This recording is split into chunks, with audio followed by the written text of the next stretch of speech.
knowing a difference between modified Mercalli scale, MMS and Richter scale. Difference क्या है modified Mercalli scale में? बता दूं कि मॉडिफाइड मर्कली स्केल और रिक्टर स्केल अर्थक्वेक यानी भूकंप को नापने के लिए इस्तेमाल किया जाता है। भूकंप को नापने के लिए इस्तेमाल किया जाता है। तो होता यूं है कि जब भूकंप आता है यानी भू में जब कंपन होता है, अर्थक्वेक जिसे हम बोलते हैं, भूकंपन यानी आपकी पृथ्वी के नीचे कुछ हलचल हो रही है, कुछ वेव्स, कुछ तरंगे चलती हैं, उसकी वजह से भूकंपन होता है यानी भूकंप आता है। तो जब वेव्स चलती हैं धरती के नीचे तो उसमें कुछ एनर्जी यानी कि ऊर्जा निकलती है, और वो ऊर्जा इतनी ज्यादा खतरनाक होती है कि बहुत नेक्स्ट लेवल पे तबाही मचाती है। तो अगर जो वेव्स हैं वो अगर माइल्ड है, मतलब बहुत हल्की फुल्की वेव्स हैं जो कि वैसे भी चलती हैं, क्योंकि क्यों, अच्छा वेव्स क्यों चल रही है? क्योंकि आपको पता है कि हमारी जो अर्थ है, ऊपर नॉर्थ है नीचे साउथ है, वो रोटेशन में है, वो घूम रही है, इसीलिए दिन और रात हो रहा है। 24 घंटे का जो समय है, सुबह होना, दिन होना, शाम होना और रात होना, ये इसी कारण से हो रहा है क्योंकि आपकी जो अर्थ है वो अपने अक्ष पर यानी एक्सिस पर रोटेट हो रही है ना, और पूरी 360 रोटेट होती है।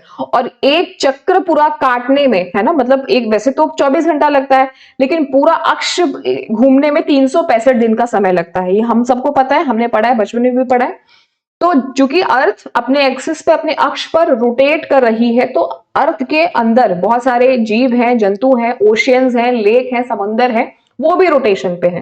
तो जब कोई भी चीज स्पिन करती है, घूमती है, आपको लग रहा है, क्योंकि देखो हम लोग एक जगह स्टिल है, ये इतना स्लोली घूम रही है ना कि हमें और आपको फील नहीं हो रहा है, लेकिन जब कोई भी चीज स्पिन करती है तो एक घर्षण होता है, एक फ्रिक्शन होता है। वो फ्रिक्शन जल में महसूस होगा, ओशन में महसूस होगा, और जब वो फ्रिक्शन एक लेवल से ज्यादा हो जाता है तो वो लैंड यानी जमीन पे भी महसूस होता है, पहाड़ों में भी महसूस होता है। इसीलिए वॉल्केनो का इरप्शन होना यानी ज्वालामुखी का फटना हुआ, चाहे भूकंप आना हुआ, चाहे सुनामी आना हुआ, वो इसी कारण से होता है, इसी रीजन से हो रहा है। तो यहाँ पे सवाल ये पूछा है कि जब भूकंपन हो रहा है तो ऑब्वियसली वेव्स चल रहे हैं, अलग अलग तरीके के वेव्स होते हैं। कुछ वेव्स आपके इस तरीके से चलते हैं यानी कि हॉरिजॉन्टल चलते हैं, कुछ वेव्स आपके नीचे से तरंगे से निकलती हैं, इसको वर्टिकल वेव्स बोलते हैं। कुछ वेव्स ऐसी होती हैं जो कि बिल्कुल अपोजिट डायरेक्शन में होती है, इसको लव वेव बोलते हैं। कुछ रेले वेव्स होती हैं। तो अलग अलग तरीके की वेव्स होती हैं, जो हमने पीडी में पढ़ा भी था, वेव्स के अलग अलग टाइप्स होते हैं, है ना। तो ये अलग अलग वेव्स के टाइप्स हैं। कुछ वेव्स ऐसी होती हैं कि जो कि धरती के ऊपर होती, लैंड के ऊपर होती है ना, उसकी वजह से अर्थक्वेक आता है। कुछ वेव्स समुद्र में निकलती हैं जिसकी वजह से सुनामी आती है। तो कहने का मतलब ये कि जब भी ये वेव्स तरंगे निकलती हैं तो बहुत ज्यादा एनर्जी निकलती है और डिवास्टेशन होता है। तो ये एक चीज होती है। सवाल में ये पूछा है कि इन तरंगों को मापने के लिए दो प्रकार के स्केल यानी पैमाने बनाए गए हैं, एमएमएस और रिक्टर स्केल। तो दोनों में अंतर क्या है? तो सबसे पहले देखिए, जो आरएस है यानी रिक्टर स्केल की बात हो रही है, ये क्या मेजर करता है? एनर्जी, कितनी एनर्जी रिलीज हुई। और जबकि एमएमएस ये मेजर करता है कि एनर्जी कितनी रिलीज हुई और डिवास्टेशन यानी कि प्रॉब्लम कितनी ज्यादा हुई,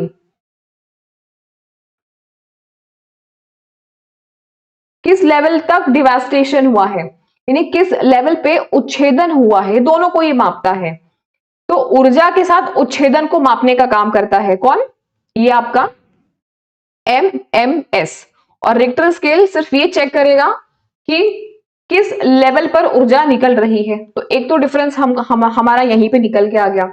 दूसरा ऑप्शन क्या है कि RS use linear scale while MMS use logarithm scale. ऐसा कुछ नहीं है, दोनों सेम स्केल यूज करते हैं।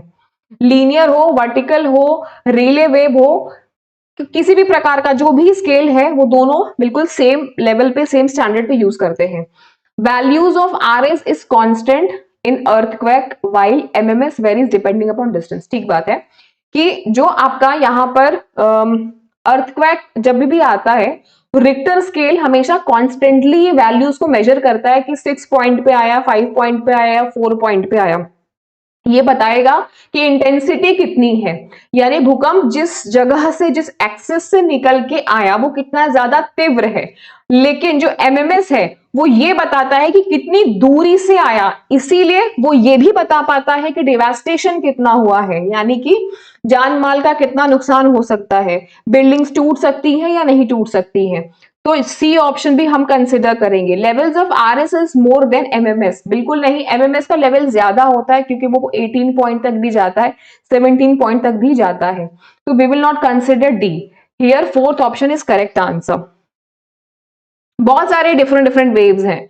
सबसे पहले तो आपकी हॉरिजॉन्टल वेव्स होती हैं, फिर पी वेव्स होती हैं, एस वेव्स होती हैं, उसके बाद में लव वेव होती है, रिले वेव्स होती हैं, अलग अलग तरीके की वेव्स होती हैं। कुछ वेव्स हॉरिजॉन्टल होती हैं, कुछ वर्टिकल होती है, डिफरेंट डिफरेंट टाइप्स की होती हैं वेव्स।